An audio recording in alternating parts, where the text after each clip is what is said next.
অবস্থা। এখন এখন তা তো কমলো একটু, এর আগে ব্যাপক হারে এখানে ছিল। এখন তো স্যার একটু কম। এখন তো কম। এই যে সব ফর্ম ফিল আপ করতে আসছে স্যার রাহেচারগুলা, কার দুটা সাবজেক্ট আছে, কার একটা সাবজেক্ট আছে, ফর্ম ফিল আপ করে এসে ভক্তের কাগজ জমা দিয়ে এসে তখন 5 মিনিট লাগুক 10 মিনিট লাগুক দিয়ে দিচ্ছে। আচ্ছা, এটা 2-1 দিনের ব্যাপার, দেখা যাক। ওয়ালাইকুম সালাম রহমতুল্লাহ। কিছু বললেন না? না, কিছু বলবো না, থাক থাক থাক। আমি এটা শুধু একটু রেকর্ড রাখছি। তারপরও কিছু এখানকার মিষ্টি ছেলেপেলে যেগুলো আছে ওরা সবাই হুন্ডা ব্যবহার করে, জোর করে রাখে, তখন হুমকি টুমকি দেয় আমাদের দিয়ে। তখন আমি বলি স্যারকে যে স্যার এই ব্যাপার, তো একদিন হুমকি দিয়েছিল যে তোমাকে মারবো, প্রিন্সিপালকে মারবো।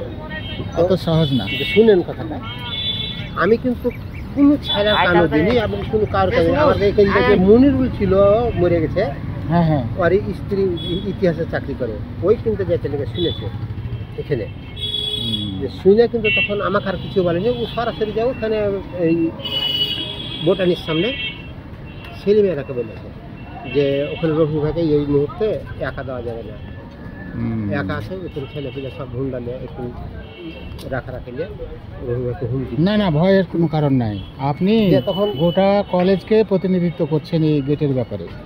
সিসি ক্যামেরা সেট করা আছে। না, আমি বলেছি। ওয়ালাইকুম সালাম। আমি বলি স্যার, আমি যে দেখো স্যার সিসি ক্যামেরা যে আমরা দেখছি, অতএব এইভাবে ওরা রাখেন। ভাই কত অনুরোধ করি, হাতও ধরতে দেয় একরকম, বুঝলেন? আমি ওদের কাছে তবু ওরা করে না।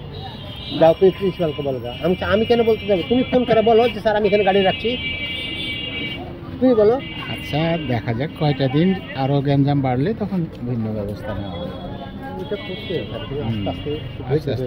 আমি কিছু বলি না, স্যার আমাকে বলে গেছে যে একটু ধৈর্য ধরে থাকবে। হ্যাঁ হ্যাঁ, আমি বলছি না কাউকে কিছু না। স্যার না স্যার, আমি কারোর কানে একটা নাম রঙ শব্দ করিনি, বলতে জানি। আচ্ছা, সহ্য করতে হবে।